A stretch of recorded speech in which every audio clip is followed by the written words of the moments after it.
साबूदाना से ऐसे पराठे बनेंगे आप सोच भी नहीं पाओगे, और बाहर से क्रिस्पी और अंदर से स्लाइटली सॉफ्ट। तो चलिए शुरू करते हैं।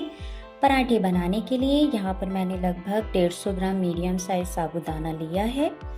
सबसे पहले साबूदाना को रोस्ट करेंगे। गैस का फ्लेम मीडियम ही रखना है और कंटिन्यूसली चलाते हुए 2 मिनट तक रोस्ट करेंगे।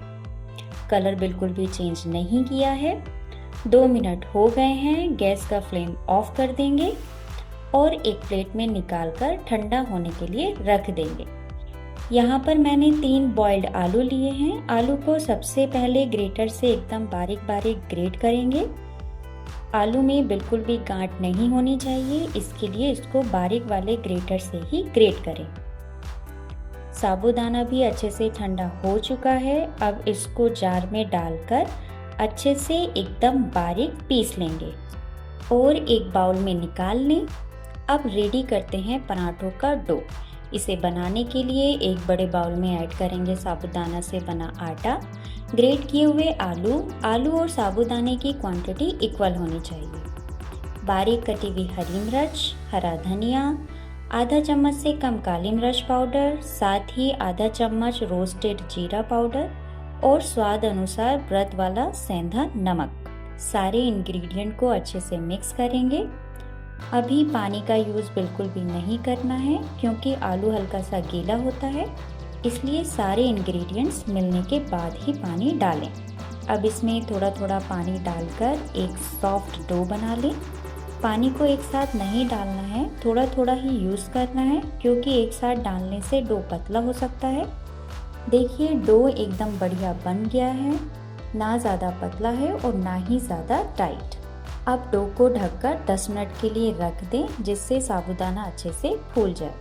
व्रत वाली चटनी बनाने के लिए मैंने लिया है फ्रेश हरा धनिया, 2 से 3 हरी मिर्च, 1 चम्मच नींबू का रस, स्वाद अनुसार सेंधा नमक, आधा चम्मच जीरा, सा पानी।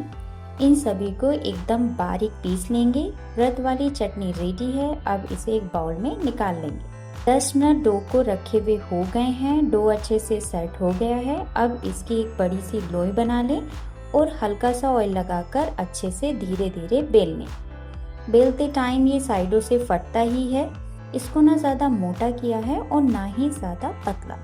अगर आपको गोल पराठा बनाना है तो आप कोई भी टिफ़िन या डोंगे का ढक्कन लीजिए और हल्का सा प्रेस करके पराठे को इस तरह कट कर लेंगे और साइडों से डो को हटा देंगे। बस देखिए बन गया हमारा एकदम गोल पराठा। इसी तरीके से बाकी सारे पराठे बेलकर कट करके रेडी कर लेंगे। तवा गरम हो गया है। अब इसके ऊपर पराठा डालेंगे। पराठा एक साइड में हल्का सा सिक जाएगा तब इसे पलट देंगे। एक साइड से सिक गया है, अब इसको पलट देंगे। पराठे के ऊपर हल्का सा घी या ऑयल लगाएंगे और दूसरी साइड में भी पराठे को पलटकर घी लगा लेंगे। गैस का फ्लेम मीडियम ही रखना है। पराठे को उल्टा पलटा के दोनों तरफ गोल्डन ब्राउन होने तक सेक लेंगे। हल्के हल्के हाथों से प्रेस करते रहेंगे। पराठा दोनों तरफ से अच्छे से गोल्डन ब्राउन हो गया है और देखिए कितना अच्छा पराठा सिक के आया है। पराठे को तवे से बाहर एक प्लेट में निकाल लेंगे।